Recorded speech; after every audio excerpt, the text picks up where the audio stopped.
আমার বাবা মাজা খাড়া করে বসতে পারে না, আমার বাবা কোলবালিশ দিয়ে বসে, আমার বাবা মাথা খাড়া করতে পারে না। আমার বাবার যদি কেউ আঘাত করে আমি সহ্য করতে পারবো না। তোরা দুই ভাই পিঠ পাইতে দিস। বাজান রে, চাবুকটা আনা হইল, সাহাবীর হাতে দিয়া বলে তুমি মারো আমারে। নবী গো, আমি এইভাবে মারুম না, আপনার জামাটা তুলতে হবে। আমার নবী বলে আলী রে, পিছনের থেকে জামাটা তুইলা দে। ও আশিকে রাসূল ভাইরা, একটু আওয়াজ দিয়ে দেখাইয়ে দাও না। এই দুনিয়াটা হলো পরীক্ষার খানা বাবা, কখন কার পরীক্ষায় পাস করবা কেউ জানে না।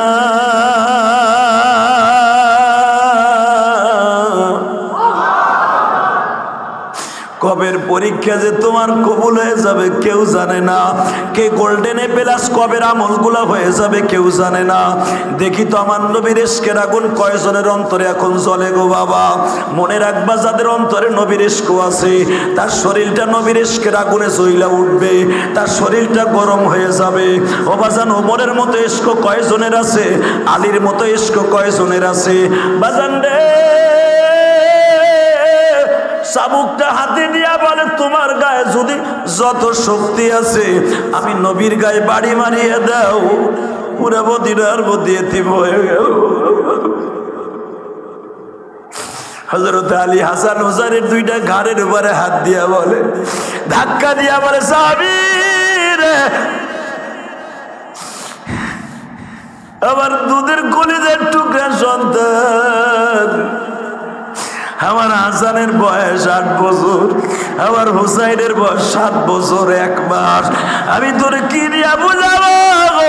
তুই দরকার হয় আমার হাসান হুসাইনকে মারতে মারতে মারতে রক্তাক্ত করে ফেল, আমি তারপরে বলবো আমার নবীর গায়ে আঘাত করিস না রে। আমার নবী কয়েকদিন মসজিদে পর্যন্ত আসতে পারে না।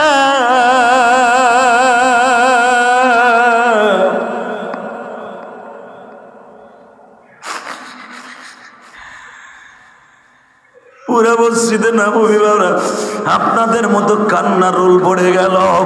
আপনারা যদি নবীরে না দেখে অবস্থা হইতে পারে গো, সাহাবীদের সামনে আমার এতিম নবী বসা,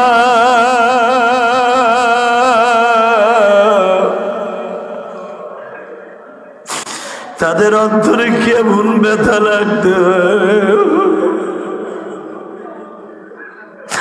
কিন্তু অন্তরের খবর আল্লাহ জানাই, অন্তরের খবর আল্লাহ ছাড়া কেহই জানে না। গাইবের খবর জানে আল্লাহ, নবী জানে না। গাইবের খবর যদি আমার নবী জানতো তাহলে ওই সাহাবীর কথা বলে দিতে পারতো। এই দিকে মনে রাখবা, নবীরা গায়েব জানে না, তার জ্বলন্ত প্রমাণ গো বাবা। এবার আমি দেখবো কার অন্তরে নবীর ইশক আছে। আমি না বলছিলাম নবীর ইশক যার অন্তরে আছে গো, নবীর ইশকের আগুন কলিজায় লাগলে শরীর গরম হয়ে যাবে। ইমাম গাজালি, ইমাম থানবী তাফসিরে লেখেন, আমার নবীর ইশক যখন কারো শরীরে উঠিয়া যাবে তার পুরা বডিটা ঘামে ঘামে জামায়ে যাবে বাবা। আব্দুল কাদের জিলানীর সাথে যখন নবীর ইশকের তাল্লুক হয়ে যাইত, আব্দুল কাদের জিলানী নাচতে থাকতো। সুজাইন আহমদ মাদানী যখন নবীর ইশকের মাঝে নামতেন পুরা বডিটা বাবা আগুনের মতো গরম হয়ে যাইত।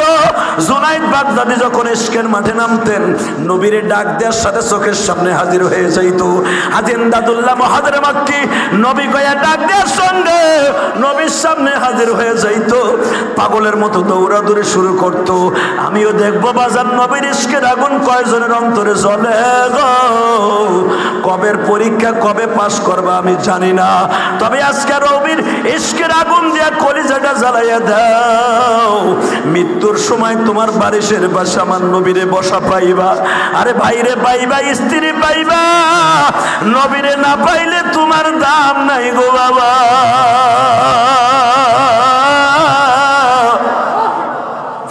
যদি মৃত্যুর সময় আমার এতিম নবীরে তোমার বালিশের পাশে পাও, তোমার মতো সৌভাগ্যশালী আর কেউ নেই। আল্লাযী খালাকাল মাউতা ওয়াল হায়াতা লিয়াবলুয়াকুম আইয়ুকুম আহসানু আমালা। দাও না আজকে একটা ইন্টারভিউ দিয়ে দাও না বাবা, নবীর ইশকের মাঠে একটা ইন্টারভিউ দাও, এ প্লাস দেখো আজকে পাও কিনা, কোন রকম পাস করো কিনা সেটাও দাও। নবীর ইশকের মাঠে পাস করার জন্য চোখের পানি দরকার, চোখের পানি ছাড়া ইশক কোনোদিন কলেজে আসবে না, চোখের পানি ছাড়া কোনোদিন তুমি কোনো দোয়া কবুল করাইতে পারবা না। যখন সাহাবীর হাতে চাবুক জামাটা নবী উঠিয়ে দিলেন গো বাবা, সাহাবীদেরকে বললেন যখন আমি শরীরে ঘুরাইতেছিলাম তোমরা কেউ ছিলে না, আবু বকর ওমর ওসমান সরো, আমি এখন সুস্থ হয়ে গেছি, আবারে তোমরা জল চকিতে বসাই দাও। নবী আবার জল চকিতে হাঁটুতে ভর দিয়ে বসছে, সাহাবী চাবুকটা ফেরাই দিয়ে একটা দৌড় দিয়ে নবীর মোহরে নবুয়তে চুমা দিয়ে বসে রয়েছে।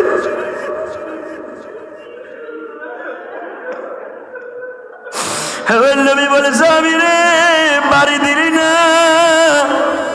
নবী আপনি কেমনে ভাবলেন,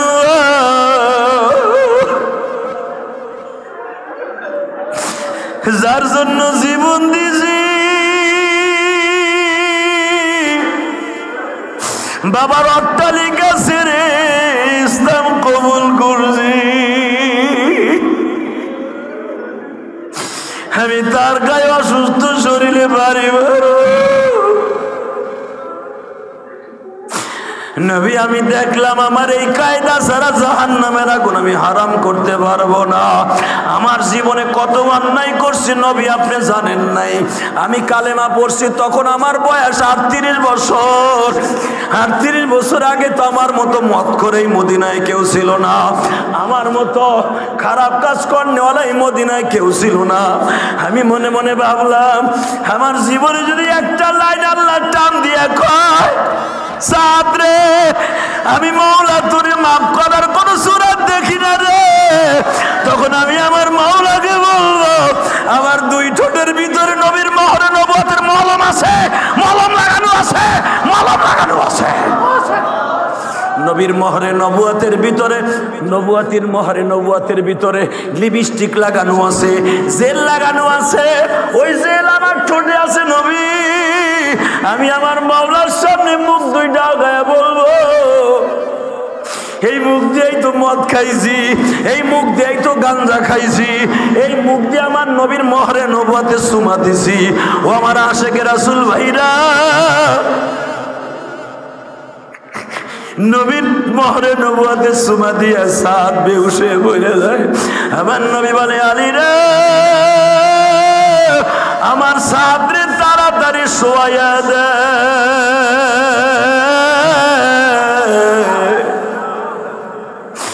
আমার সাদের মুখখানা ছবি করার জন্য লক্ষ লক্ষ ফেরেশতা মসজিদে নববীতে হাজির হয়ে গেছে। আজও পর্যন্ত যেটা আমার বিবিরাও পারে নাই আমার মোহরে নবুয়তে চুমা দিতে, দুনিয়ার কোনো মানুষ পারে নাই, আমার সাদ পারছে। সাদ সত্য কথা ক, তোর এই বুদ্ধিটা কে শিখাই দিছে? যার যত বুঝ দাড়ি কাইটা রাখে মোস। বাজান রে সাদের বুঝ জাহান্নাম থেকে বাঁচবে, তোমার আমার বুঝও জাহান্নাম থেকে বাঁচবো। জাহান্নাম থেকে বাঁচতে হলে চোখের পানি দরকার। যুবক ভাইরা এখন চোখ ফাটাইয়া কানবা, সাদ রে জিজ্ঞেস করে তোর এই বুদ্ধিটা কে শিখাই দিছে? সাদ বলে নবী গো আমি গত কয়েক মাস আগে আমি আমার সন্তানদেরকে লইয়া বিবিদেরকে লইয়া আমি মোজাকারায় বসছিলাম। নবী আমি ইসলাম কবুল করার আগে আমার 14-15টা বিবি ছিল। আপনি মদিনায় আসার পরে আমি সব ছেড়ে দিছি, মাত্র 4 জন রাইখা দিছি। নবী আমার বিবিদেরকে নিয়ে বসলাম, আমার বিবিদের কাছে যখন আমি মোজাকারা করে বসলাম আমি কেমনে মাওলার কাছে মাপ পাবো? কিন্তু আমার নবীর সাথে আমার একটা এরকম হয়েছিল, হুজুর আমার ছোট্ট বিবিটা আমার এই বুদ্ধি শিখাই দিছে। নবীর মোহরে নবুয়তে তোমার একটা সুযোগ আছে, এই সুযোগটা হাতছাড়া করো না। আরে মার পেটে বাচ্চা জন্ম নেয়, মার নাপাক রক্ত খাইয়া খাওয়ানোর ফ্যাক্টরি আছে মার পেটে, ডিমের মধ্যে কিসের খাবার আছে বলো? তাও ডিমের মধ্যে কিছুই নাই। দেখো আমার মাওলার কুদরত। ডিমের যে পানিটা কুসুম ছাড়া, কুসুম দিয়ে আমার রব্বে কারিম বাচ্চা জন্ম দেয়।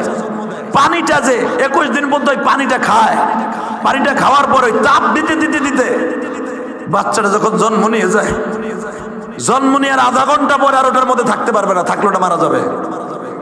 দেখেন আমার আল্লাহর কত বড় ইঞ্জিনিয়ার। 21 দিন পরে একটা মিনিট ওরে রাখা যাবে না। ওই দেখেন ডিম ভাঙার পরে মৃত্যু বাইরে কেন? ওইটা ভাঙতে যদি দেরি করে ওর মা ঠোকর মেরে, মা বুঝে, মার কাছে কম্পিউটার আছে, মার কাছে অ্যানালাইজ করে কম্পিউটার আছে, আমার বাচ্চা কোনটা এখন জীবিত। মা টাক টাক টাক টাক করে জবান দিয়ে আস্তে আস্তে ফুটা করে দেয়, ফুটা করে দেওয়ার সাথে সাথে বাহিরের অক্সিজেন বাতাস খাইয়া মাথাটা বের করে দেয়, ধাক্কা দিয়ে ফাটাইয়া সেও সেও করে কান্দে ওঠে। আর মা যদি কোনো খেলার চলে অথবা কোনো খাবারের চলে 5টা মিনিট দেরি হয়ে যায় বয়জাটা ভাঙতে, ওই বাচ্চার বাঁচবে না। আমার আল্লাহর কুদরত দেখছেন বাজান রে। 21 দিনের মাথায় আমার রব্বে কারিম 20 দিনের মাথায় পুরা বডি সিস্টেম হয়ে গেল। তাফসিরে আল্লাহর কুতুব লেখেন এই 21 দিনের মধ্যে আমার রব্বে কারিম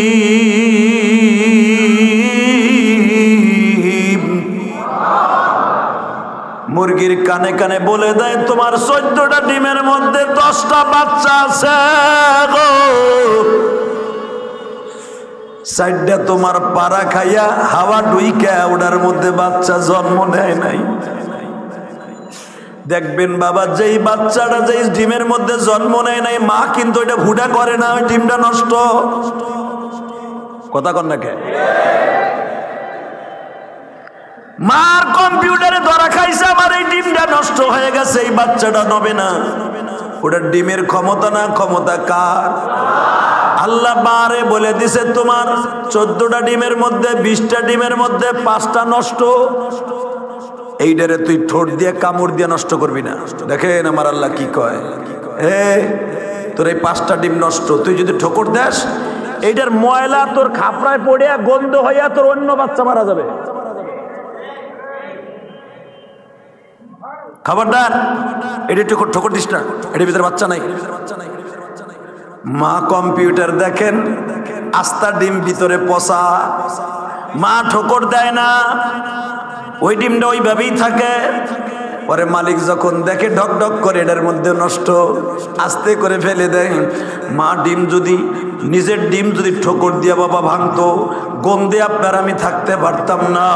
আমার মালিক বলে বান্দারে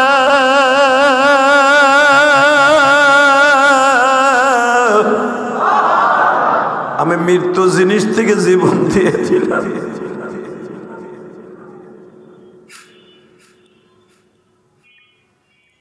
মুসা আলাইহিস সালাম বললেন পারলে তুমি একটা জীবন দাও মরণ থেকে। ফেরাউনকে এটা পারবো না আমি। তাহলে তুমি যে কও আনা রব্বুকুমুল আলা, আমি আল্লাহর চাইতে বড় আল্লাহ, এই কথাটা পাল্টাও, এই লেভেলটা পাল্টাও যে তুমি আল্লাহ না, তুমি মাখলুক। ফেরাউনের সাথে লেগে গেল, আপনারা সব জানেন। 1 নম্বরে ফেরাউন, আল্লাহ যা পারে সে কইছে আমি পারি। 2 নম্বরে নমরুদ, নাউজুবিল্লাহ কোন, তোর আল্লাহ যা পারে আমি তাই পারি। 3 নম্বর হলো বখতে নাসর। বখতে নাসর সে শয়তান বলছিল তোর আল্লাহ যা পারে আমি তা পারি। সব কি পারে? জোরে কোন, আরো জোরে, পারে। পৃথিবী শাসন করছে 4 জনে, 2 জন মুসলমান, 2 জন কাফের। তার ভিতরে জুলকারনাইন নাম শুনছেন একটা? মারহাবা বলেন।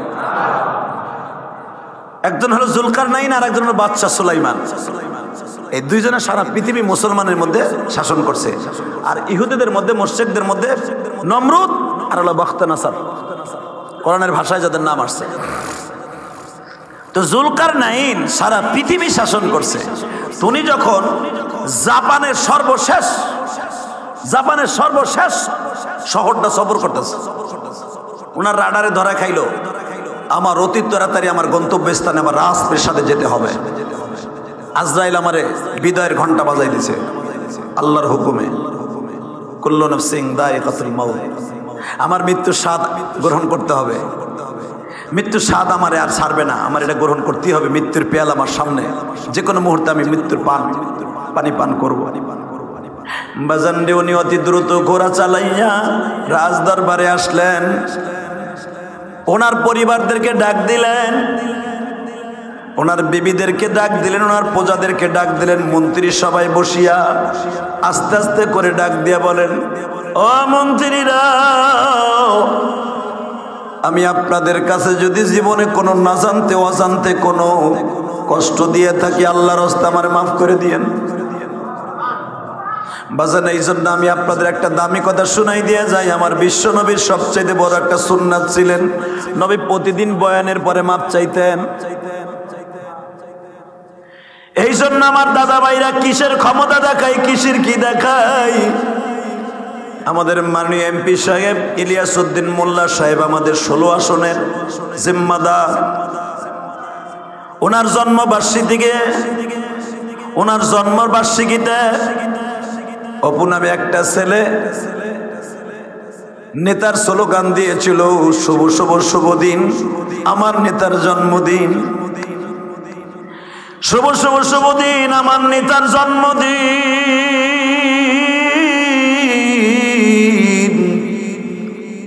3 বার শুভ শুভ দিন বলছে, 4 বারের বার আল্লাহর বান্দার অশুভ দিন এসে গেছে। শুভ শুভ সেদিন বলিয়েই ওই মজমার মধ্যে কাইত হয়ে পড়ে গেছে। আমি শুনলাম যারা ওই মাজমায় ছিল তাদের একজনের মুখে শুনলাম, মিছিলটা দিয়ে শুভ শুভ শুভ দিন বলিয়াই আল্লাহর বান্দা কাইত হয়ে পড়ে গেছে। কিন্তু এমপি সাহেব জানতো না এটাই ওর জীবনের সর্বশেষ কাজ। ও যে আর কোনোদিন আমার কর্মী হিসাবে আমার সামনে দাঁড়াবে না, এটা এমপি সাহেব জানতো না। কুল্লু নাফসিন যায়িকাতুল মাউত আইনামা তাকুনু ইউদরিকুমুল মাউত ওয়ালাউ কুনতুম ফি বুরুজিম মুশাইয়্যিদা। আল্লাহ যে বলছে, বান্দারে যেখানে তোর মৃত্যু আছে আমার আজরাইল ওখানে চলিয়া যাবে।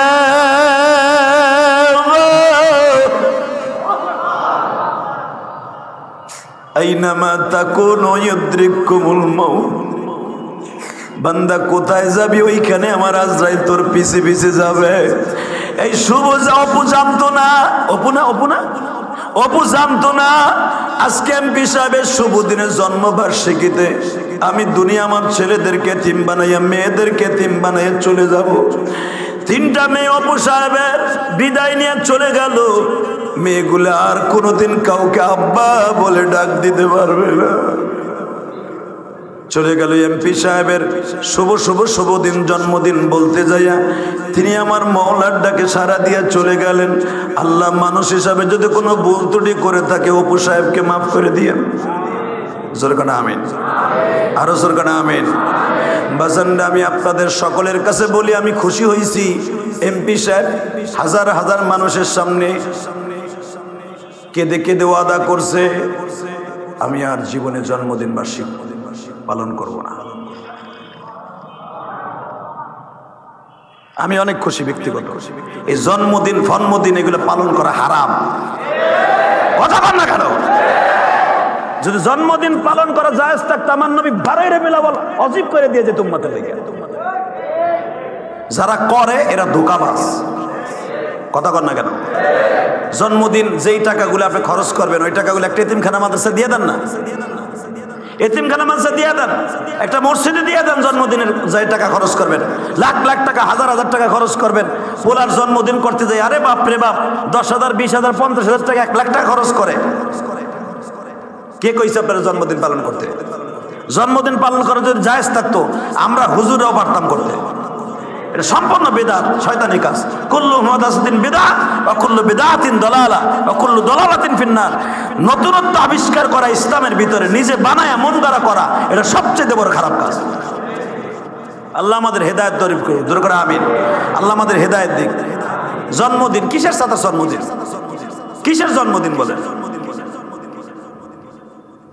এগুলা সব ভাওতাবাজি কোনোদিন করবেন না। কোনো নাতি পোতা ছেলে মেয়ের কোন জন্মদিন করবেন না। যদি করতে হয় একদিন আগে, ওই দিন কেনা একদিন আগে যে কোনো মাদ্রাসায় এক ডাক খিচুড়ি এক ডাক বিরিয়ানি পাকাইয়া আপনি দিয়ে দেন, ছেলেগুলা খাইব আর আপনার নাতিটার আল্লাহ ভালো রাখবো। ঘর করতে পারে না, শীতের পোশাক নেই, ছেলে মেয়ে নিয়ে ঘর ভাড়া দিতে পারে না, জন্মদিনের টাকাটা ওই মুয়াজ্জিনে দিয়ে দেন না, একজন গরিব মানুষের দিয়ে দেন না মিয়া, সারা জীবন আপনি হজের সওয়াব পাবেন। আরো জোরে কর। জন্মদিন বন্ধ করে দিলাম দেখি সুবহানাল্লাহ আস্তে কর। ভালো কাম করলাম, ভালো কাজ করলাম আপনার জীবন থেকে একটা। জন্মদিন পালন করা হারাম, আর এটা যারা করবে কন্টিনিউ করবে বড় বড় রোগ হয়ে যাবে, বড় বড় রোগ হয়ে যাবে, বড় বড় বিমার হয়ে যাবে। এটা কারণ হারাম কাজ করতে করতে করতে আল্লাহ বেজার হইতে হইতে এমন একটা টাইম আসবে, হঠাৎ করে আপনার জন্মদিন তো দূরের কথা, কেক কাটতেন আগে 50,000 দিয়া, এখন 5টা দিয়েও কাটতে পারবেন না। আপনি খাবেন ভিক্ষা করে, তো কাটবেন করতে। খবরদার, এটা করা যাবে না। আলহামদুলিল্লাহ কর। আল্লাহ যেন আপনাদের শহীদ বুঝদান করে। বাংলাদেশ কেন, সারা পৃথিবীর কোন রাজা বাদশা নাই যারা আলেম তাদের জন্মদিন পালন করে, তা আপনি করবেন কেন? যে আলেম ওলামা করে না, কোরআন হাদিসের কোথাও কোনো ভিত্তি নাই, এটা কেন করবেন? এটা যেন আল্লাহ আমাদের সবাইকে শহীদ বুঝদান করেন। বাজান রে, মনে রাখবেন সারা পৃথিবী শাসন করছে জুলকারনাইন, যাকে আলেকজান্ডার বলে, খ্রিস্টানের আলেকজান্ডার বলে।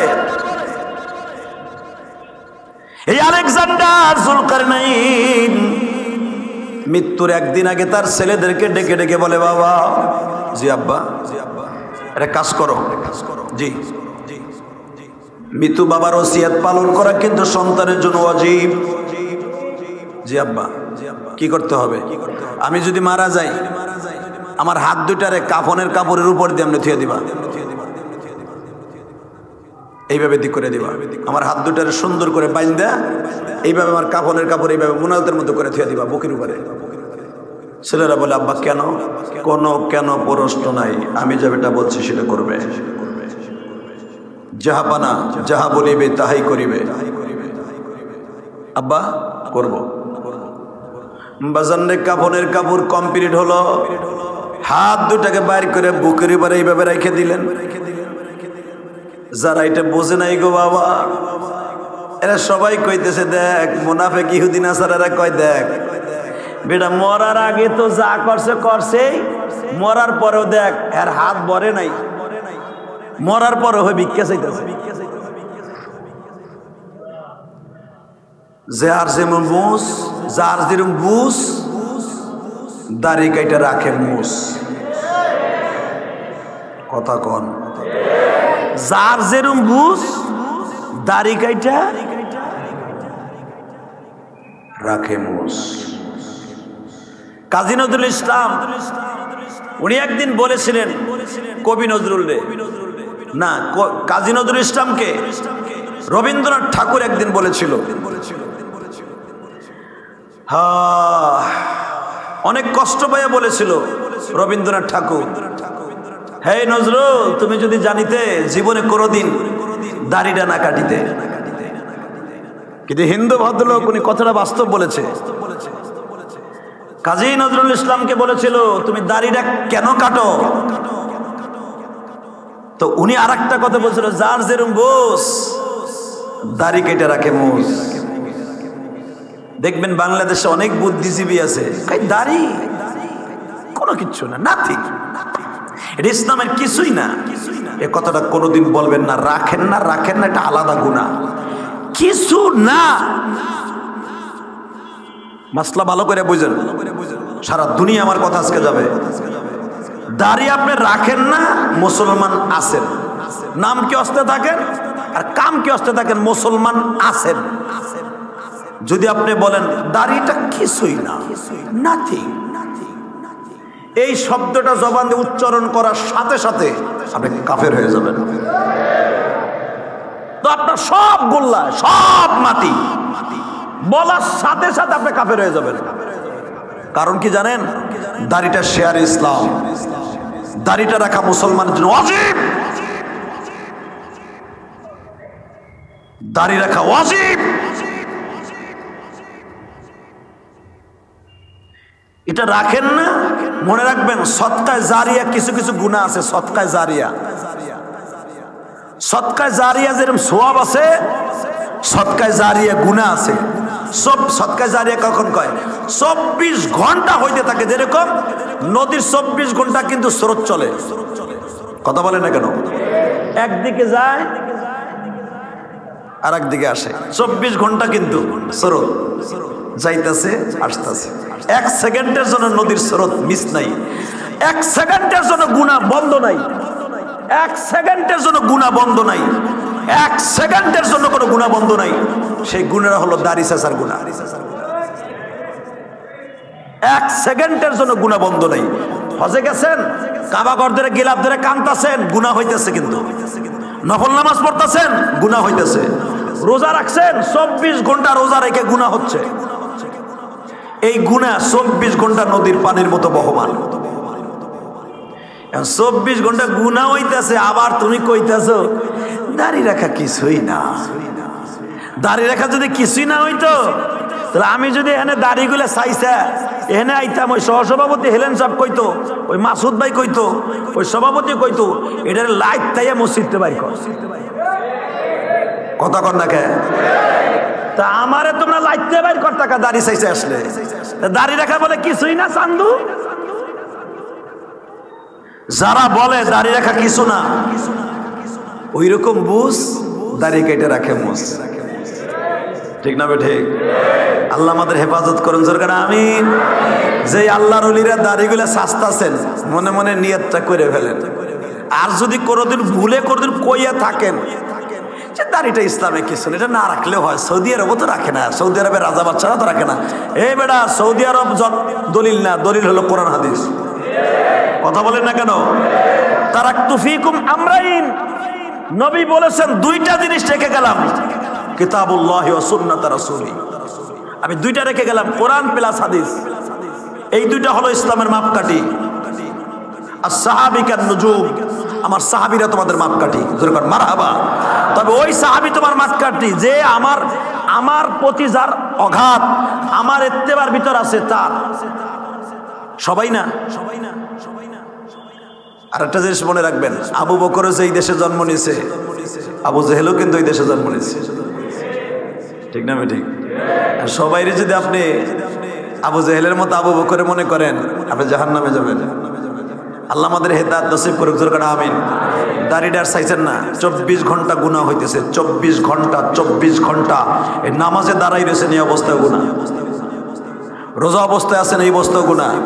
হজের ইহরাম পরে আছেন, অবস্থায় গুনাহ। যে অবস্থায় ইহরাম পরার পরে গুনাহ বন্ধ থাকে, গুনাহ বন্ধ থাকার কথা, কিন্তু একটা গুনাহ চালু, সেটা হলো দাড়ি চাচার গুনাহ। আপনার সব গুনাহ কিন্তু বন্ধ। ইহরামের কাপড়টা পরিধান করার সাথে সাথে সব মাপ, কিন্তু একটা মাপ নাই, দাড়ি চাচার গুনাহ। তাহলে দাড়ি বলে না রাখলে কিছু হয় না? আর এটা যদি আপনি অবিশ্বাস করেন আমার এই হাদিস, আপনি যদি এটা অবিশ্বাস করেন যে এটা বানায় কইছে বাইতুল সুজুদ মসজিদের ইমাম সাহেব, খতিব সাহেব, এই কথা মানা যায়নি, এই কথা বলার সাথে আরো বড় কাফের হবে না। আল্লাহ আমাদের হেদায়েত নসিব করুক, জোরে করে আমিন। আরো জোরে বড় আমিন। তাহলে যার যেরকম বোস, একজনে কয় দেখো জুলকারনাইন মরার পরেও বেটা লোভ যায় না। হ্যাঁ, বুঝাইতে চাইতেছে, ভাই আমি মরে গেছি গে, আমার যার কাছে যার দিনা পাওনা আছে আমার দিয়ে দেন, আমাকে পোলা পান থেকে ধুয়ে যাই। দেখো জুলকারনাইন যাদের কাছে টাকা পাবে তাদের টাকাগুলো চাইতেছে, দেখো জানো আমার মরার পরে আমার ছেলেরা টাকাগুলো পায়। কিন্তু বাজান যাদের অন্তরে চক্ষু খোলা, তারা কান্তাছে লাশের সামনে দিয়ে আর বলতাছে, কারণ জুলকারনাইন রে পুরা শহরটা বাবা ঘুরাইছিল, খালি হাতে এইভাবে ঘুরাইতেছিল। আল্লাহ ওয়ালারা কান্দে আর বলে, তোমরা কি বুঝছো কেন হাত দুইটা বাইর করে রাখছে? বাইর করে রাখছে এই জন্য, বালকাস বাদশা জুলকারনাইন সারা পৃথিবীর বাদশা, মৃত্যুর সময় সে খালি হাতে যায়। কি করিলাম দুনিয়াতে আসিয়া,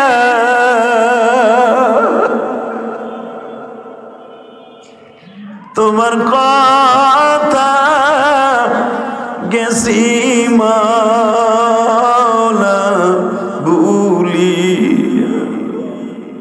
তুমি যদি মাফ নাই করবা বান্দারে,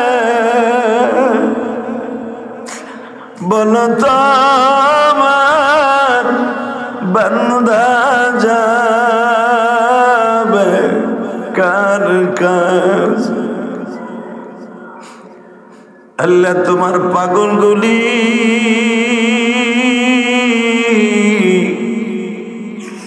الذي خلق الموت والحياة ليبلوكم أيكم أحسن عملا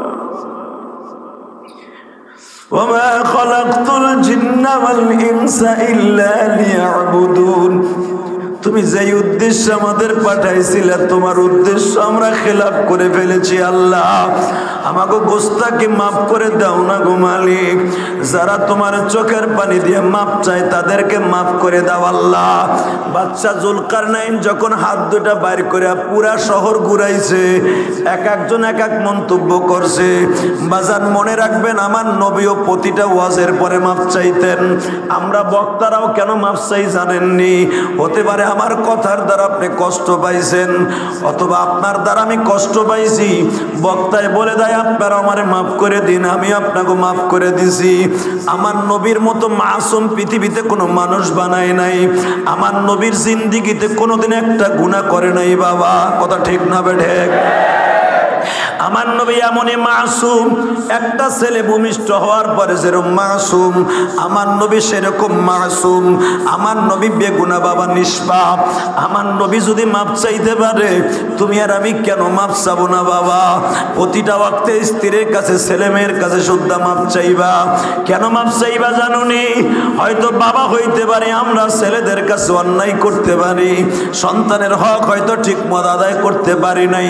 বিবির কাছে মাঝে মাঝে বাপ চাওয়ার দরকার বাবা, ভালো করে বুঝো।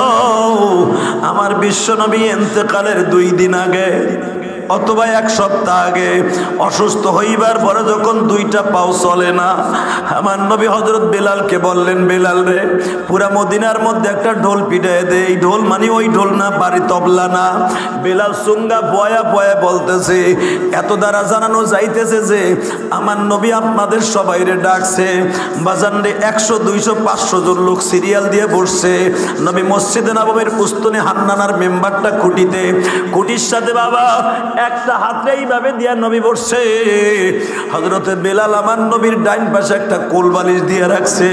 হযরত আলীর কাদের উপরে আমার নবীর এই মাথাটা, হযরত আবু বকর পুরা বডিটা জড়াই ধরে নবীর মাথাটা খাড়া করে ধরছে। হযরত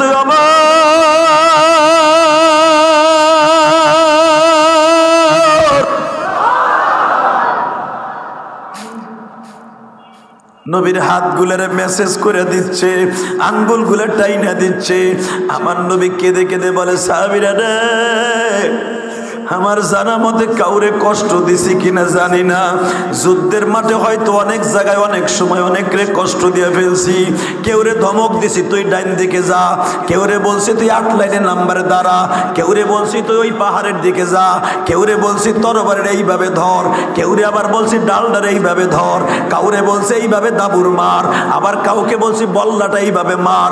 কাউকে বলছি তরবারিটা এইভাবে মার। হয়তো কেউ কোনো কষ্ট পাইতে পারেন। আমিও তো যুদ্ধের মাঠে অনেক যুদ্ধ করেছি। নবী যেই যুদ্ধে অংশগ্রহণ করছে, নবী যেটা যুদ্ধ করছে, ওই যুদ্ধগুলোর নাম হলো গাজওয়া। আর যেটা নবী জান্নাই সাহাবীদেরকে পাঠিয়ে দিয়েছেন, ওটার নাম সারিয়া। মনে রাখবেন, আমার নবী 27টা যুদ্ধে অংশগ্রহণ করছেন, এটাকে বলা হয় গাজওয়া। আমার নবী বলেন, হয়তো আমি গাজওয়ার মধ্যে নিজে গেছি, নিজে অংশগ্রহণ করছি। আনসারী সাহাবীরা আপনারা যারা আছেন, কোনো কষ্ট পাইলে আমারে মাফ করে দিয়ে, আমি নবীর সময় নাই, আমি আপনাকে এতিম বানাইয়া চলে যাইতে পারি।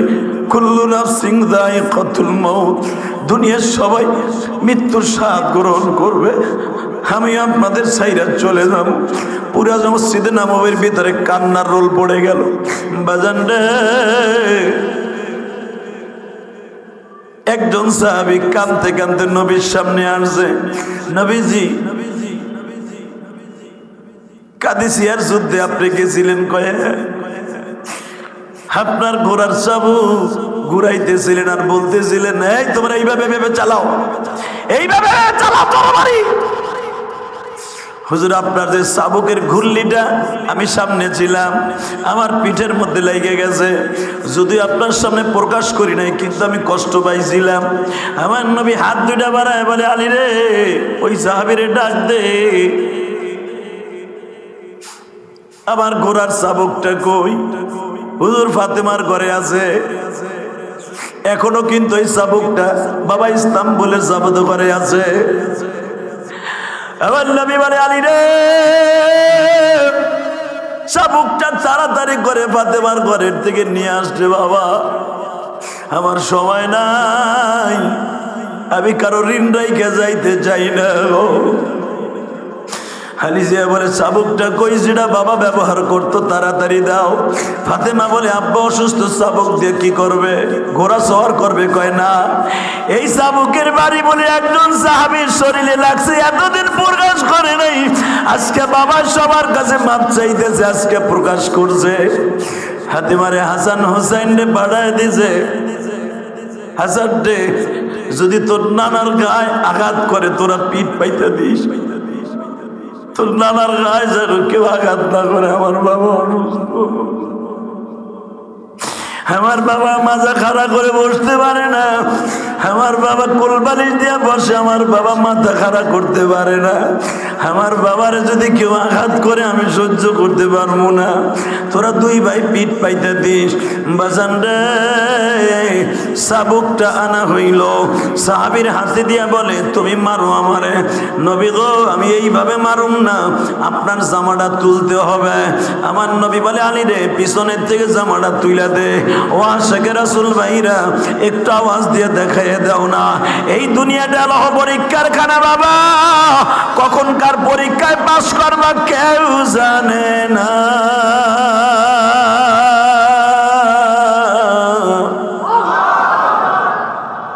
কবের পরীক্ষা যে তোমার কবুল হয়ে যাবে কেউ জানে না, কে গোল্ডেন প্লাস কবের আমলগুলো হয়ে যাবে কেউ জানে না। দেখি তো আমার নবীর ইশকের আগুন কয়জনের অন্তরে এখন জ্বলে গো বাবা। মনে রাখবা, যাদের অন্তরে নবীর ইশক আছে, তার শরীরটা নবীর ইশকের আগুনে জ্বলা উঠবে, তার শরীরটা গরম হয়ে যাবে। ও বাজান, ওমরের মতো ইশক কয়জনের আছে? আলীর মতো ইশক কয়জনের আছে? বাজান রে, চাবুকটা হাতে দিয়া বলে, তোমার গায়ে যদি যত শক্তি আছে, আমি নবীর গায়ে বাড়ি মারিয়ে দাও, পুরা মদিনার মধ্যে এতিম হয়ে গেল। হযরত আলী হাসান হোসেনের দুইটা ঘাড়ের উপরে হাত দিয়া বলে, ধাক্কা দিয়া বলে, সাহাবী রে, আমার দুধের কলিজার টুকরা সন্তান, আমার হাসানের বয়স 8 বছর, আমার হুসাইনের বয়স 7 বছর 1 মাস, আমি তোরে কি দিয়া বুঝাবো? তুই দরকার হয় আমার হাসান হুসাইনকে মারতে মারতে মারতে রক্তাক্ত করে ফেল, আমি তারপরে বলবো আমার নবীর গায়ে আঘাত করিস না রে। আমার নবী কয়েকদিন মসজিদে পর্যন্ত আসতে পারে না।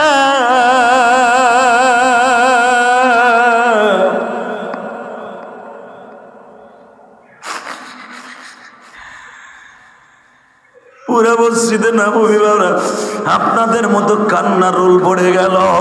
আপনারা যদি নবীরে না দেখে অবস্থা হইতে পারে গো, সাহাবীদের সামনে আমার এতিম নবী বসা,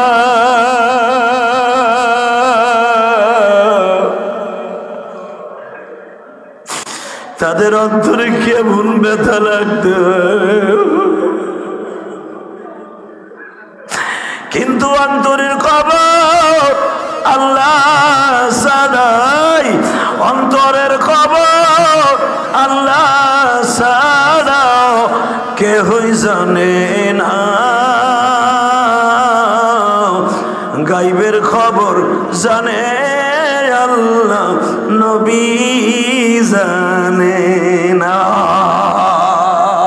গাইবের খবর যদি আমার নবী জানতো, তাহলে ওই সাহাবীর কথা বলে দিতে পারতো। এই দিকে মনে রাখবা, নবীরা গায়েব জানে না, তার জ্বলন্ত প্রমাণ গো বাবা। এবার আমি দেখবো কার অন্তরে নবীর ইশক আছে। আমি না বলছিলাম নবীর ইশক যার অন্তরে আছে গো, নবীর ইশকের আগুন কলিজায় লাগলে শরীর গরম হয়ে যাবে। ইমাম গাজালি ইমাম থানবী তাফসিরে লেখেন, আমার নবীর ইশক যখন কারো শরীরে উঠিয়া যাবে তার পুরো বডিটা ঘামে ঘামে জামায়ে যাবে। বাবা আব্দুল কাদের জিলানীর সাথে যখন নবীর ইশকের তাল্লুক হয়ে যাইত, আব্দুল কাদের জিলানী নাচতে থাকতো। সুজাইন আহমদ মাদানী যখন নবীর ইশকের মাঝে নামতেন পুরা বডিটা বাবা আগুনের মতো গরম হয়ে যাইত। জুনাইদ বাগদাদি যখন ইশকের মাঠে নামতেন নবীর ডাক দেওয়ার সাথে চোখের সামনে হাজির হয়ে যাইত। হাজী ইমদাদুল্লাহ মুহাজির মক্কি নবী কয়া ডাক দেওয়ার সঙ্গে নবীর সামনে হাজির হয়ে যাইত, পাগলের মতো দৌড়াদৌড়ি শুরু করত। আমিও দেখবো বাজার নবীর ইশকের আগুন কয়জনের অন্তরে জ্বলে গো। কবের পরীক্ষা কবে পাশ করবা আমি জানি না, তবে আজকে নবীর ইশকের আগুন দিয়া কলিজাটা জ্বালাইয়া দাও। মৃত্যুর সময় তোমার বারিশের পাশে আমার নবীরে বসা পাইবা। আরে ভাইরে পাইবা, স্ত্রী পাইবা, নবীরে না পাইলে তোমার দাম নাই গো বাবা।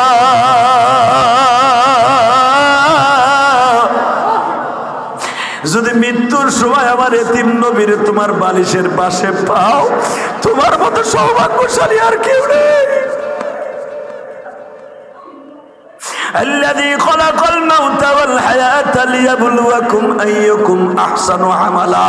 দাও না আজকে একটা ইন্টারভিউ দিয়ে দাও না বাবা, নবীর ইশকের মাঠে একটা ইন্টারভিউ দাও। এ প্লাস দেখো আজকে পাও কিনা, কোন রকম পাস করো কিনা সেটাও দাও। নবীর ইশকের মাঠে পাস করার জন্য চোখের পানি দরকার। চোখের পানি ছাড়া ইশক কোনোদিন কলেজে আসবে না। চোখের পানি ছাড়া কোনোদিন তুমি কোনো দোয়া কবুল করাইতে পারবা না। যখন সাহাবীর হাতে চাবুক জামাটা নবী উঠিয়ে দিলেন গো বাবা, সাহাবীদেরকে বললেন যখন আমি শরীরে ঘুরাইতেছিলাম তোমরা কেউ ছিলে না। আবু বকর ওমর ওসমান সরো, আমি এখন সুস্থ হয়ে গেছি, আমারে তোমরা জল চকিতে বসাই দাও। নবী আবার জল চকিতে হাঁটুতে ভর দিয়ে বসছে। সাহাবী চাবুকটা ফেরাই দিয়ে একটা দৌড় দিয়ে নবীর মোহরে নবুয়তে চুমা দিয়ে বসে রয়েছে।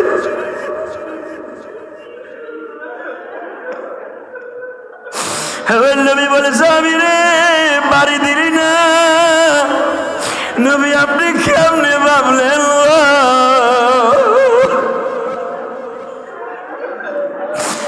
যার জন্য জীবন দিছি বাবার অট্টালিকা ছেড়ে ইসলাম কবুল করছি, আমি তার গায়ে অসুস্থ শরীরে বাড়ি বাড়ো। নবী আমি দেখলাম আমার এই কায়দা ছাড়া জাহান্নামের আগুন আমি হারাম করতে পারবো না। আমার জীবনে কত অন্যায় করছি নবী আপনি জানেন নাই। আমি কালেমা পড়ছি তখন আমার বয়স 38 বছর। 38 বছর আগে তো আমার মতো মত করেই মদিনায় কেউ ছিল না, আমার মতো খারাপ কাজ করনেওয়ালা এই মদিনায় কেউ ছিল না। আমি মনে মনে ভাবলাম আমার জীবনে যদি একটা লাইন আল্লাহ টান দিয়ে কয় সাদ রে আমি মাওলা তোরে মাফ করার কোন সুরাত দেখি না রে, তখন আমি আমার মাওলাকে বলবো আমার দুই ঠোঁটের ভিতরে নবীর মোহরে নবুয়তের মলম আছে, মলম লাগানো আছে, মলম লাগানো আছে। নবীর মোহরে নবুয়তের ভিতরে, নবুয়তির মোহরে নবুয়তের ভিতরে লিপস্টিক লাগানো আছে, জেল লাগানো আছে। ওই জেল আমার ঠোঁটে আছে নবী। আমি আমার মাওলার সামনে মুখ দুইটা গায়ে বলবো এই মুখ দিয়েই তো মদ খাইছি, এই মুখ দিয়েই তো গাঞ্জা খাইছি, এই মুখ দিয়ে আমার নবীর মোহরে নবুয়তে চুমা দিছি। ও আমার আশেকে রাসূল ভাইরা, নবীর মোহরে নবুয়তে চুমা দিয়া সাদ বেহুশ হয়ে পড়ে যায়। আমার নবী বলে আলী রে আমার সাদ রে তাড়াতাড়ি শোয়াইয়া দে।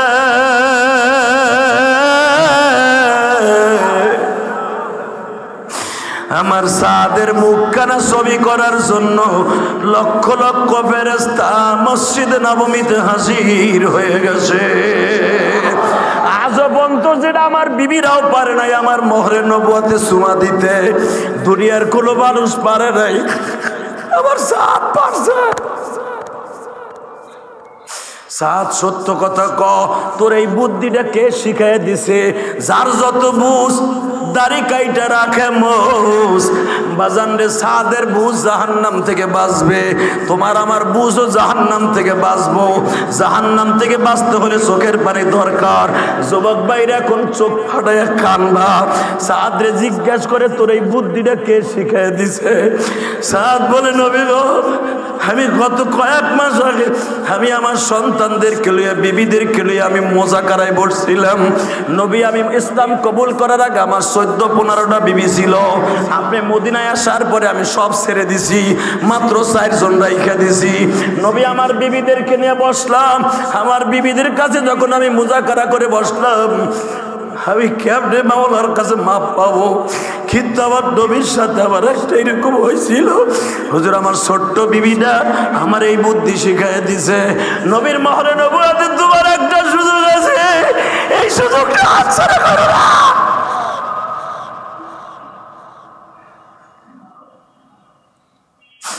হুজুরের পরে আল্লাহর রহমত আমার কাছে ঘুরতেছিল, দেখি আমার নবী কোনোদিন এরকম কায়দা করে কিনা। হয়তো আমার বিবির দোয়া, আমার দোয়া মাওলা কবুল করছে বিদায় আজকে আপনি ডাইকে বলতেছেন আমারে মাফ করে দাও। নবী আজকেই ভাবলাম সুবর্ণ সুযোগ, আর কোনোদিন এই সুযোগ আসবে না। আসো না, আসো না, সাদের মতো ভালোবাসা নবীরে দেই। আলহামদুলিল্লাহ বলেন, আসো না, আসো না। মহরে নবুয়ত তার জীবনে সুমা দিতে পারবো না, কিন্তু এই জবান দিয়ে আমার নবীর ভালোবাসা দেখাইতে পারবো কিনা? জোরে বলো, পারবো না? নবীর বিরুদ্ধে যারা কথা বলবে, আলেম ওলামার বিরুদ্ধে যারা কথা বলবে, তাদের বিরুদ্ধে এই জবান দিয়ে প্রতিবাদ করতে পারবো কিনা? জোরে বলো, পারবো কিনা? সাদের মতো ভালোবাসা না দেখাইতে পারলো, নবীর সবচেয়ে খুশির একটা, সবচেয়ে বলো খুশির একটা ইউনিফর্ম মুখের মধ্যে দাড়িগুলো রাখতে পারবো কিনা? পারবো, পারবো। যারা দাড়ি সাজতেন আর চাইছেন না, এই দুনিয়া থাকার জায়গা না, যে কোনো মুহূর্তে চলে যাবেন। আল্লাহ আমাদের সবাইকে সঠিকভাবে আমল করার তৌফিক দান করো তো ইনশাল্লাহ। সবাই টঙ্গীর ইজতেমায় যায়েন, দাওয়াত দিলাম, আল্লাহ সবাইকে কবুল করো। আসেন তওবা করে আস্তাগফিরুল্লাহ রব্বি মিন কুল্লি জামবেও আতুবু ইলাইহি লা হাওলা ওয়ালা কুওয়াতা ইল্লা বিল্লাহিল আলিয়্যিল আযীম লা ইলাহা ইল্লাল্লাহু মুহাম্মাদুর রাসূলুল্লাহ সাল্লাল্লাহু আলাইহি ওয়াসাল্লাম। ভাইয়া আজকে টঙ্গীর ইজতেমা শুরু হইল ইনশাআল্লাহ, প্রথম পর্ব। আল্লাহ শুকর, সবাইকে দাওয়াত দিলাম। দ্বিতীয় নম্বরে যারা যাবেন আলহামদুলিল্লাহ যাবেন, ইকরামের নিয়তে যাবেন, কাউরে কষ্ট দিবেন না, নিজেও কষ্ট পাবেন না। আর শীতের মধ্যে চেষ্টা করবেন ভালো থাকার জন্য, সুস্থ থাকার জন্য, গরিবের পাশে দাঁড়াবার জন্য চেষ্টা করবেন সবাই। অনেক এতিমখানা মাদ্রাসা আছে, ছাত্রদের কম্বল নাই, 150-200 টাকা দিয়ে একটা কম্বল কিনে দেন না ছাত্রকে, 200-300 টাকা দিয়ে একটা কম্বল কিনে দেন না এতিমখানা মাদ্রাসায়। এই যে কমলা সিজন আপেলের যায়, 1 পেটি কমলা কিনে দেন না, তারা খাইব, এতিম নবীর সাথে আপনার জান্নাতে যাবেন। আল্লাহ আমাদের সবাইকে কবুল করুন। আর আজকে যখন আলহামদুলিল্লাহ আসছেন সবাই, সবার প্রতি আমার দাবি থাকবে আজকে টঙ্গীর ইজতেমা আল্লাহ সুন্দরভাবে হোক, দোনোটা পর্ব ঠিক সুন্দরভাবে হোক, কাজ তো একই, দোনোটা পর্ব সুন্দরভাবে হোক, সামনে যেটা আসতেছে ওটাও ভালো হোক, আমি দোয়া করি। এবং তাদেরকে আল্লাহ দান সঠিকভাবে করার তৌফিক দান করুক। গত শুক্রবার দান বাক্সে কালেকশন হয়েছে 57,500 আলহামদুলিল্লাহ। সেক্রেটারি সাহেবের ছোট ভাই জনাব ফজলুর রহমান ফজল সাহেবের মসজিদে 2,000 টাকা দান করছেন। অত্র ফাউন্ডেশনের সম্মানিত সদস্য জনাব রেজাউল করিম রেজা আগামীকাল চোখের অপারেশন হবে, আল্লাহ মসজিদে 1,000 টাকা দান করছেন। আল্লাহ আমার ভাইকে সুস্থ করেন। অত্র ফাউন্ডেশনের সাবেক দপ্তর সম্পাদক মরহুম আলহাজ আবুল হোসেন সাহেবের পরিবারের পক্ষ থেকে মাসিক দান 5,000 টাকা আল্লাহ কবুল করেন। জনাব হোসাইন দোয়া চাইছেন। ও হোসাইন নামে একটা ছেলে আমার মসজিদে 1,000 টাকা দিয়েছে, আলহামদুলিল্লাহ বলেন। আপনারা শুনলে খুশি হবেন, আমার মসজিদের দোতলার টাইলস কমপ্লিট হয়ে গেছে কালকা। ভাল লাগে নাই? আলহামদুলিল্লাহ। এখন আপনাকে কইছিলাম শরীক থাকেন, অনেকে রয়েছেন, অনেকে থাকেন নাই। অনেক সুন্দর করছি দোতলাও ইনশাআল্লাহ, অনেক সুন্দর। আপনি গেলে বুকটা ভরে যাবে, অনেক সুন্দর। আল্লাহর ঘর যে যত সুন্দর করবে আল্লাহ তার কবরটা সুন্দর করে দিবে, এই নিয়ত করে করছে, আর কোনো নিয়ত নাই। আপনি আমারে বাহবা দিবেন, আপনি আমার ভালো বলবেন, ইলিয়াস রহমান জিয়াদি এই বাহাবায় চলে না। কারো কথায় আমি চলি না, কারো ধার আমি ধারি না, আমি তাকে সাথে নিয়ে চলি, তার সন্তুষ্টির জন্যই আমি সবকিছু করি। আলহামদুলিল্লাহ বলেন। সবাই ভালো থাকবেন, সুস্থ থাকবেন, আমার জন্য দোয়া করবেন। প্রতিদিন 2টা-3টা করে প্রোগ্রাম। সুস্থ না থাকলে, দোয়া না থাকলে আমি পারবো না। সবাই ভালো রাখবেন, দোয়া করবেন, আর টঙ্গীর ইজতেমার জন্য দোয়া করবেন। যারা দূর দূরান্ত থেকে আসছে, আল্লাহ তাদের সহি সালামতে যেন বাসায় ফেরার তৌফিক দান করে। আর ইনশাআল্লাহ আজকে যখন টঙ্গীর ইজতেমার জন্য দোয়ার জন্য চাইলাম, এই দোয়ার আগে কিছু আল্লাহর রাস্তায় দান করতে হয়। আপনাদের কাছে আমার দাবি রইল 1500 টাকা টঙ্গীর ইজতেমাটা সহি সালামতে হোক, ওই নিয়ত করে আজকে দান করবেন ইনশাআল্লাহ। অন্তত 100 টাকা দান করবেন ওলিদের নামে। আল্লাহুম্মা আমিন। ربنا ظلمنا أنفسنا وإن لم تغفر لنا وترحمنا لنكونن من الخاسرين اللهم اغفر لنا ولوالدينا رب ارحمهما كما ربياني صغير কত গোটা করছি মাওলা জীবনে, মাফ করে দাও তোমার নামে খাতির। আল্লাহ যেই সময় লক্ষ লক্ষ হাজিরা টঙ্গীর ইজতেমায় জুমার নামাজের জন্য রেডি হইতেছে, এই সময় তোমার আশিকি রাসূল কিছু পাগল তোমার নবীর ইশকের মাঠে পড়িয়া চোখের পানি ফেলাইয়া কাঁদলো। আমি জানি না কার জনম দুঃখিনী মা, কার জানো বাবা কবরে। প্রত্যেকের বাবা মায়ের কবরটা জান্নাতের টুকরা। আমরাও তো একদিন কবরে চলে যাব, আমাদের জন্য কি দোয়া করার মানুষ পৃথিবীতে থাকবে? ওই মানুষটাই সবচাইতে হতভাগা, ইন্তেকালের পরে যার কোনো দোয়া করার মানুষ থাকে না। আল্লাহ এমন কাজ করে যেতে পারি, অন্তত একটা রিক্সা চালকও ভালো বলে একটু দোয়া করে দেয়। আল্লাহ কাজ করে যাদেরকে নিয়ে হাত তুলছি, এদের চোখের পানিগুলো কবুল করো, নবীর ইশকের জন্য কবুল করে লাও, এদের জানে মানে বরকত দিয়ে দাও, হালাল রিজেকের ব্যবস্থা করিয়ে দাও। কত দূর দূরান্ত থেকে আমার বাইরে দোয়া চাইছে, মসজিদের অনেকের কমিটির বাইরে অপারেশন হবে। আল্লাহ লন্ডন থেকে তোমার এক পাগল দোয়া চাইছে তার সন্তানদের জন্য। আল্লাহ তার সন্তানদের জন্য দোয়া চাইছে। তোমার বান্দির শরীর অসুস্থ, দোয়া চাইছে। আল্লাহ মানিকগঞ্জ থেকে, ধামরাই থেকে, আল্লাহ সাভার থেকে তোমার অনেক পাগলগুলি দোয়া চাই। সৌদি আরব থেকে আজিজুল নামে তোমার এক পাগল দোয়া চাইছে। আমার মসজিদে আজকে 2000 টাকাও সৌদি আরব থেকে পাঠিয়ে দিছে। ও মালিক, তুমি আরে ভালো রাখো, আকামার ব্যবস্থা করে দিও। আর 2টা ভাই বিপদে আছে, আল্লাহ হেফাজত করিও। আমার প্রবাসী ভাইরে বোনেরা যারা বাংলাদেশের বাইরে থাকে, আল্লাহ তাদের ভালো রাখো, সুস্থ রাখো। আল্লাহ আমার প্রবাসী ভাই বোনেরা যারা বাংলাদেশের বাইরে থাকে, আল্লাহ তাদেরকে আপনি ভালো রাখেন, সুস্থ রাখেন, নেককার অবস্থায় আপনি কবুল মঞ্জুর করে নিয়েন। আল্লাহ মসজিদে যারা টাকা দেয়, পয়সা দেয়, শ্রম দেয়, বুদ্ধি দেয়, তাদের সকলের বাবা মাকে আপনি মাফ করিয়ে দিয়েন।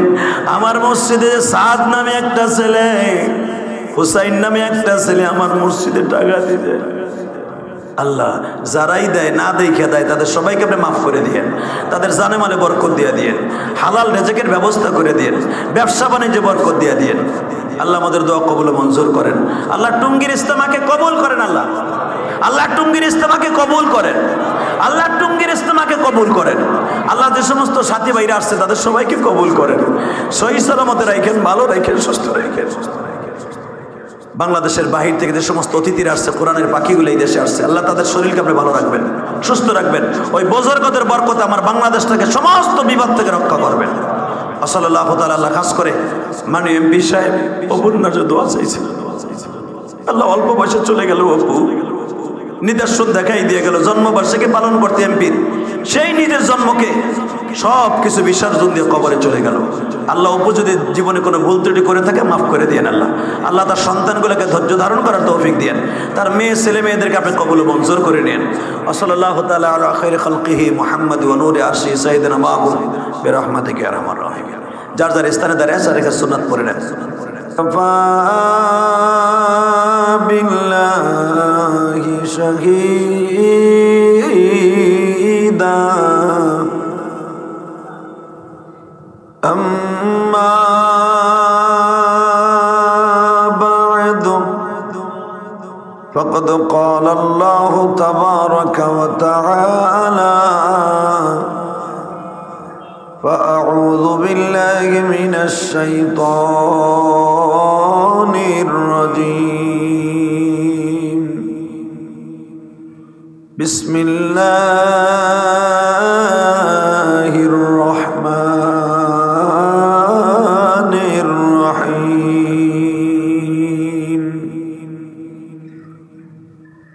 كل نفس ذائقة الموت الذي خلق الموت والحياة ليبلوكم أيكم أحسن عملا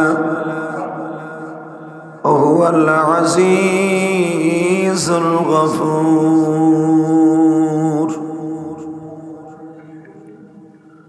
إن الله وملائكته يصلون على النبي يا أيها الذين آمنوا صلوا عليه وسلموا تسليما لا إله إلا الله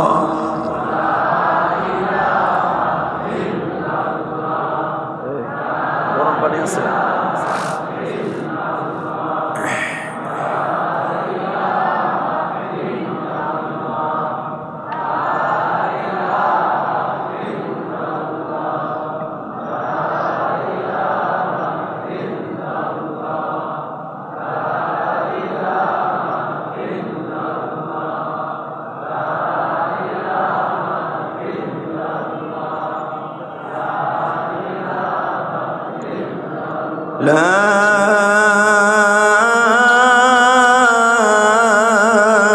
إله إلا الله محمد رسول الله صلى الله عليه وسلم الله الله الله الله الله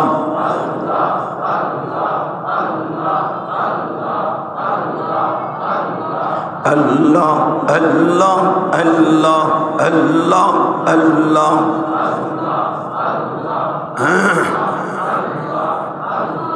La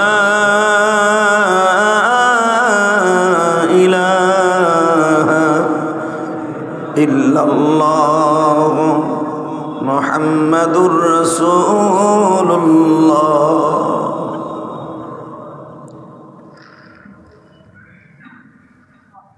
আল্লাহর জাকিরিন শাকিরিন মুহিব্বিন মুবাল্লিগিন আল্লাহর প্রিয় মাহবুব বান্দারা আল্লাহ পাকের কাছে লাখো কোটি শুকর যে মহান প্রতিপালক আপনাকে আমাকে ভালো রেখে সুস্থ রেখে এই কনকনে শীতের মধ্যে আগে আগে আল্লাহর ঘরে আসার তৌফিক দিয়েছেন ওই মহান সত্তার শুকরিয়া একটু জোরে সরে বলে আলহামদুলিল্লাহ।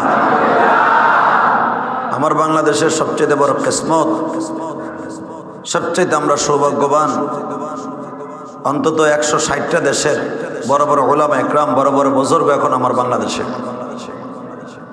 আলহামদুলিল্লাহ বলেন না?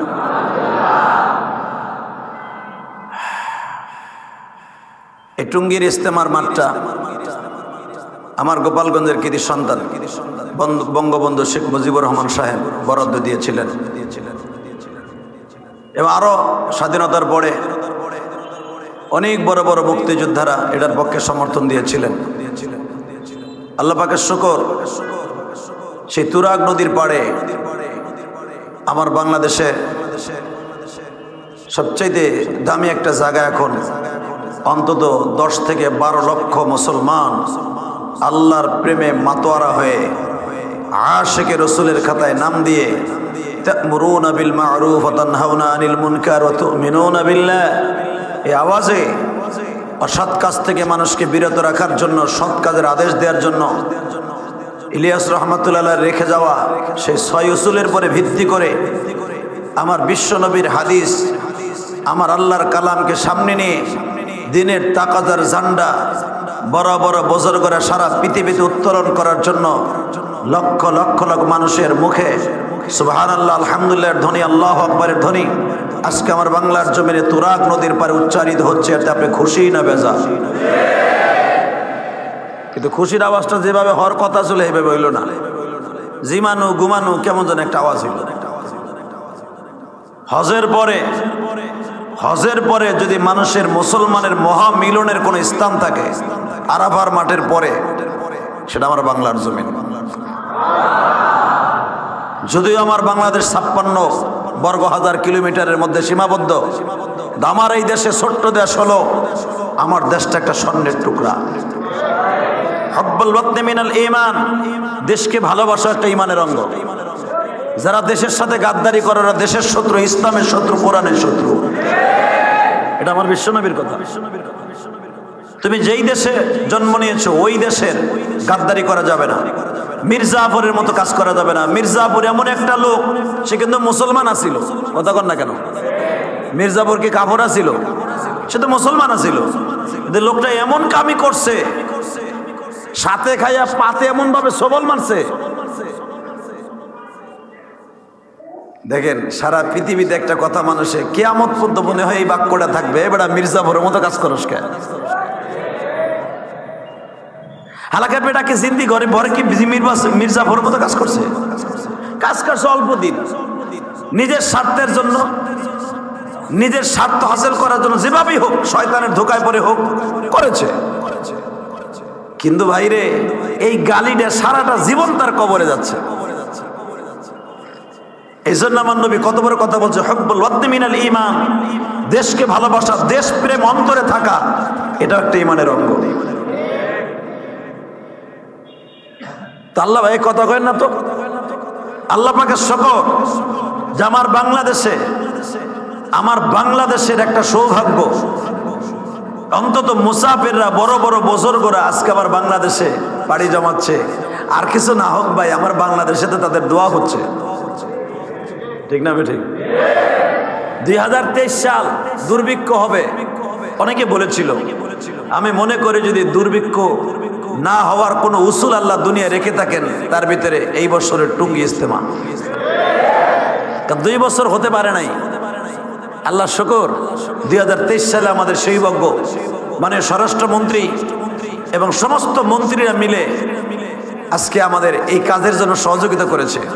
মাননীয় প্রধানমন্ত্রী থেকে নিয়ে বাংলাদেশের সমস্ত মন্ত্রীদেরকে আমি ধন্যবাদ জানাই। আমার ব্যক্তিগত ক্ষুদ্র অন্তর থেকে দোয়া করি যে এত বড় একটা জামাত, যেখানে অলরেডি টুঙ্গির ইস্তেমা শুরু হওয়ার আগেই 10 লক্ষ মানুষ ঢুকে পড়েছে। এটা হলো টিভির খবর, 10 লাখ। আর আপনার আমার তো, আমরা যদি খবর দিই, কেউ কবে 15 লাখ, কেউ কবে 20 লাখ, কেউ কবে 18 লাখ। ওটা বাদ, টিভিতে যেটা নিউজ দিয়েছেন, 24-এ যেটা নিউজ দিয়েছেন, আর আপনারা দেখেছেন পেপারে, অলরেডি আল্লাহ শুকর 8 থেকে 10 লাখ মানুষ সরকারিভাবে করোনায় ঢুকে পড়েছে। এটা কি আমাদের জন্য সৌভাগ্য না? কথা বলে না কেন? সৌভাগ্য না? আল্লাহু আকবার। দেখেন অর্থনৈতিকভাবে আমরা স্বাবলম্বী, অর্থনৈতিকভাবে যারা বাহিরের থেকে আসছে তারা তো বাহিরের থেকে চাল ডাল কিনে নিয়ে আসে নাই, কথা কন না কেন? এই দেশেটাই খাইবে। বাহিরের থেকে যারা ভিসা লাগায় আসছে আমার দেশে, তারা রেমিডিস দিচ্ছে, বিমান ভাড়া দিচ্ছে আমার দেশে, আমার দেশে তারা থাকতেছে, খাইতেছে। আমরা যেরকম হজে গেলে লক্ষ লক্ষ টাকা সৌদি আরবে দেই, মার্কেটিং থেকে নিয়ে, হোটেল ভাড়া থেকে নিয়ে, আরে গাড়ি ভাড়া থেকে নিয়ে, 2টা খুবুস খাবো সকালবেলা, 1 ডিব্বা ডাইল খামু, সে টাকাটাও সৌদি আরবে দিয়ে, কথা কন না কে? তা আমার দেশে তো তারা 3 দিনের জন্য আসছে। 3 দিন কি, তারা তো অনেক দিন থাকবে এখানে। আল্লাহ শুকর যে আমার দেশটাকে আল্লাহ অনেক ভালোবাসে, অনেক ভালোবাসে। তা না হলে এই বিশ্ব ইজতেমা পৃথিবীর অনেক দেশে নিতে চাইছিল। কাতার, ইন্দোনেশিয়া, মালয়েশিয়া, ইন্ডিয়া তো কতবার লটারি ধরছে, এটাকে জেহাদ বন্ধ করছে তারা, এটা নেওয়ার লেগে। আল্লাহ শুকর, আমার বাংলা মা থেকে নিতে পারে নাই। লটারি যতবার ধরেছে ততবারই আমরা জিতেছি। শুধু লটারি না, যতবার পরামর্শ হয়েছে, পরামর্শে তয় হয়েছে, সিদ্ধান্ত হয়েছে বাংলাদেশই হবে। এটা কি আমার বাংলাদেশের জন্য সৌভাগ্য না? বলেন তো আলহামদুলিল্লাহ, বলেন তো আল্লাহু আকবার কাবীরা হামদান কাসীরা। আল্লাহু আকবার জোরে বলেন তো। আল্লাহ তোমার প্রশংসা করছি। আল্লাহ তুমি আমার বাংলা মাকে ভালোবাসো, তুমি আমার বাংলাদেশকে সোনার বাংলাকে ভালোবাসো। রব্বে কারীম, আপনি আমার দেশে যারা মেহমান হিসেবে আসছে, আল্লাহ আপনি তাদেরকে ভালো রাখেন, আল্লাহ তাদের সুস্থ রাখেন। বিদেশি মেহমানের আবহাওয়ার সাথে আমার দেশে নাও অ্যাডজাস্টিং হতে পারে, আল্লাহ তাদেরকে কুদরতি হাতে আপনি হেফাজত করেন। আল্লাহ যে সমস্ত মুবাল্লিগরা আসছে দিনের কাজ করার জন্য, আল্লাহ আমার বাংলাদেশে আসছে যেন এইটা বদনাম না হয়। সৌদি আরবে 1 বছর হাজিদের পথপিষ্ট হয়ে পাড়া খাইয়া অনেক হাজি মারা গেছিল। সৌদি আরব অন্তত 1 যুগ পর্যন্ত এটার খেসার উদ্যোগ লাগছে। গেছে হজ করতে, যারা মারা গেছে এরা তো জান্নাতি। জান্নাতে যাওয়ার পরেও দেখেন সৌদি আরবের সারা পৃথিবীতে কৈফিয়ত দেওয়া লাগছে। কিন্তু আমার বাংলাদেশে এমন কোনো অপ্রীতিকর ঘটনা না হোক যে আমার বাংলাদেশের সরকারে কোনো কৈফিয়ত দিতে হয় বিশ্বের দরবারে। আল্লাহ বহির্বিশ্ব থেকে যে সমস্ত মুরব্বীরা আসছে, মুবাল্লিগরা আসছে, আপনার কুদরতি হাতে তাদেরকে হেফাজত করবেন। সমস্ত শয়তানের শয়তানি থেকে আল্লাহ এই সমস্ত আল্লাহ ওয়ালাদেরকে আপনি ভালোবাসবেন। জোরে কানা আমিন। ভাইজান, আজকের বিষয়বস্তু হলো কুল্লু নাফসিন যায়িকাতুল মাউত। আমি আয়াতটা পড়েছি, পৃথিবীতে আমাদের থাকার জায়গা না, পৃথিবীর সব মাখলুকের মৃত্যু স্বাদ গ্রহণ করতেই হবে। কথা বলেন আরো জোরে। পৃথিবীর সমস্ত মাখলুকের মৃত্যুর স্বাদ গ্রহণ করতেই হবে। আর আমার আল্লাহ পাঠিয়েছেন আল্লাযী খালাকাল মাউত ওয়াল হায়া লিয়াবলুয়াকুম আইয়ুকুম আহসানু আমালা। বান্দা, আমি তোমার দুনিয়া নামক স্টেডিয়ামে পাঠাইছি, কে ভালো কাজ করে কে খারাপ কাজ করে এটা দেখার জন্য। দুনিয়ার সব ফেরেশতারা না করছিল তোমাকে বানাইতে, আল্লাহ বানাইও না, এই জাত ভালো না, এই মানুষ জাতি ভালো হবে না। আল্লাহ, আমরা জাতি, ফেরেশতা জাতি, আমরাই তো আপনার জন্য যথেষ্ট। জেন জাতি বানাইছিলেন আল্লাহ, তারা আকাম কুকাম এমন কোন জায়গা নাই করে নাই, দরকার নাই মানুষ বানানোর। আমার আল্লাহ বলছিলেন, আমি যা জানি তোমরা তা জানো না, আমি তা পারি তোমরা তা পারো না, আমি যা করি তোমরা তা করতে পারবে না। কথা ঠিক না ঠিক? আল্লাহ অপশন দিলেন 3টা, আমি যা জানি তোমরা তা, আমি যা করতে পারি তোমরা তা করতে জোরে কর। তো এই কথাটা এই আয়াতের তাফসিরে আমি দেখলাম জিবরাইলের ভিতরে এবং কিছু কিছু ফেরেশতার ভিতরে একটা আসলো যে আল্লাহ যা পারে আমরা তা পারি না, কোনো সন্দেহ নাই। ঠিক না ঠিক? আল্লাহ যা পারে বান্দা কি পারে? এই আল্লাহর এই কথাটাকে চ্যালেঞ্জ করছিল পৃথিবীতে কয়েকটা শয়তান। আল্লাহ যেটা পারে আমরা সেটা পারি। আমি নামগুলো কই দেখেন, এই ভদ্রলোক নামগুলো চিনেন কিনা? 1 নম্বরে ফেরাউন। মুসা আলাইহিস সালাম বলছিল আমার আল্লাহ পারে, আমার আল্লাহ পারে সূর্যকে পশ্চিম দিকে উঠায় পূর্বতে অস্তমিত করে, নাকি? এই তো উল্টা হয়ে গেছে। তাহলে বোঝা গেল আপনারা নাক দিয়ে শুনেন। আমি ভুল কইছি, আপনি এটারে সমর্থন দিলেন। সূর্য কোন দিক দিয়ে ওঠে? হ্যাঁ, তা আমি তো কইছি পশ্চিম দিকে। সূর্য উঠে পূর্ব দিকে, অস্তমিত হয়। আল্লাহ, এইটাই কিন্তু খেলা মুসার লাগে ফেরাউনের। মুসা আলাইহিস সালাম ওই যে শয়তান কইছিল তোর আল্লাহ যেটা পারে আমি সেটা পারি, তো মুসা আলাইহিস সালাম বলছিল গরুবিশ শামস তুলুইশ শামস।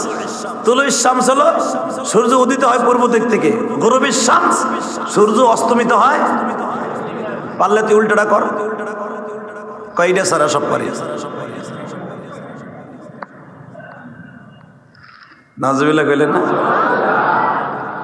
আমার আল্লাহ তু আমার আল্লাহ ইখরাজুল হাইয়্যি মিনাল মাইয়্যিত আল মাইয়্যিত মিনাল হাইয়্য, আল্লাহ জীবিতকে মৃত্যু দেয়, মৃত্যুকে জীবিত দেয়। পারলে করো কি, এটা জীবিত মানুষে মরণ দাও। হামান জেলখানা থেকে এটা ধরে লিয়ে ফেরাউন ধরে পাড়ায় ধরে জবাই দিছে, কই দেখ জীবন থেকে দিয়ে দিলাম। নাউজুবিল্লাহ বলেন না? এবার মুসা কয় একটা পারছো আর একটা করো, এটার আবার জান দাও। এটা পারি না।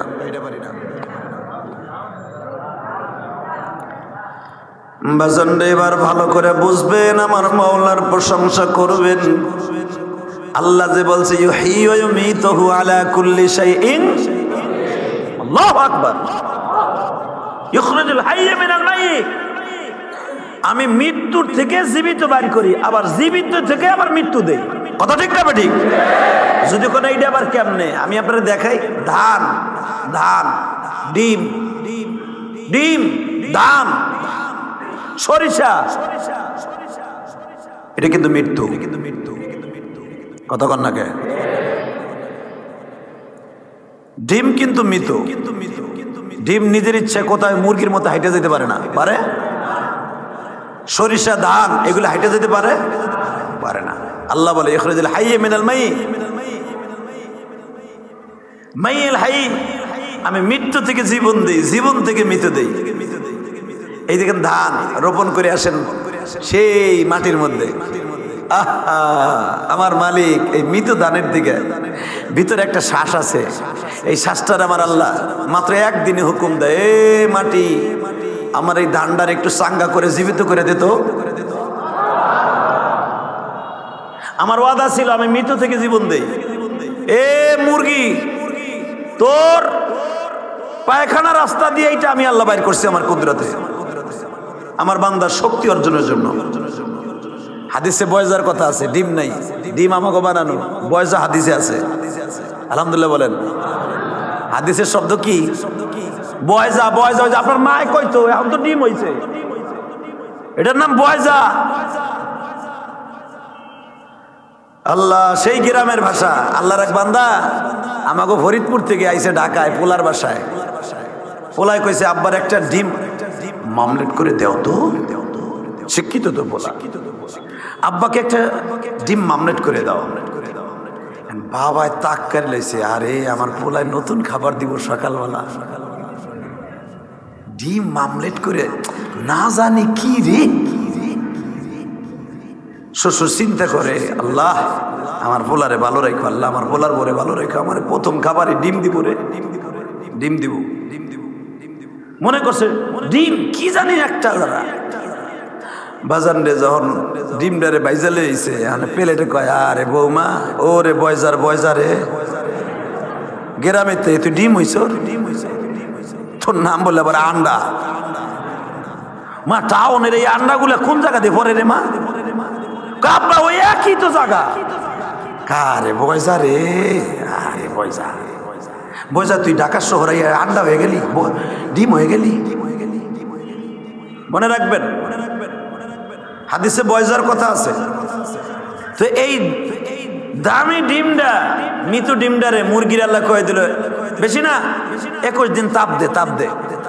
এমন কি তাপ আছে তার ডানার মধ্যে, বলেন তো তার পেটের মধ্যে এমন কি কুদরতি হলার আছে, এমন কি মিশন আছে। ডিমডারে মাত্র 12 দিন তাপ দেওয়ার পরে আমার মাবুদ মৃত ডিমডারে জীবিত করে দেয়। 16 দিনের মাথায় আমার মহলাটের মধ্যে বাচ্চা বানায় দেয়। 20 দিনের মাথায় আমার রব্বে কারিম বাচ্চাটার মুখ তৈরি করে দেয়।